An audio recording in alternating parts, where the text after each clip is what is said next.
আমি বলছি এই বাংলাদেশের মুসলমানেরা ওই 13 সালের 5ই মে রাতের অন্ধকারে শাপলা চত্বরের রক্তের কথা দেশের জনগণ ভোলে নাই।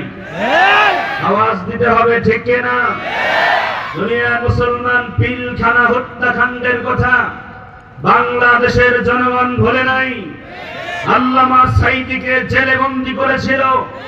বাংলার দামাল ছেলেরা আন্দোলন করতে রাস্তায় নেমেছিল।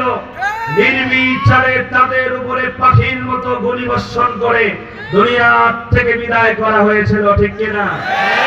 তথ্য মন্ত্রণালয় থেকে জানতে পেরেছি আওয়ামী লীগ সরকারের বিরুদ্ধে 250 মামলা হয়েছে।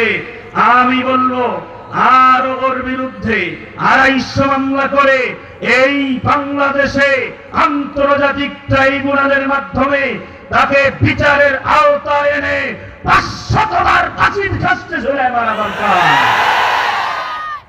কথা বলেন, ঠিক কিনা? সামনে এক বিপ্লব আসতেছে, বিপ্লব, যেই বিপ্লব ইসলামের বিপ্লব, যেই জোয়ার ইসলামের জোয়ার। এই বিপ্লব ঠেকানোর মতো ক্ষমতা কারো হবে না। এই জোয়ার ঠেকানোর মতো ক্ষমতা কারো হবে না।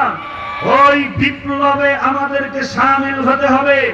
রক্ত যদি দিতে হয় দেওয়া লাগবে, ময়দানে যদি যেতে হয় যাওয়া লাগবে, সন্তানকে যদি এতিম করতে হয়, স্ত্রীকে যদি বিধবা করতে হয়, বাংলার জমিনে খেলাফত কায়েম করতে, ইসলামী হুকুমত কায়েম করতে, জীবন দিতে, রক্ত দিতে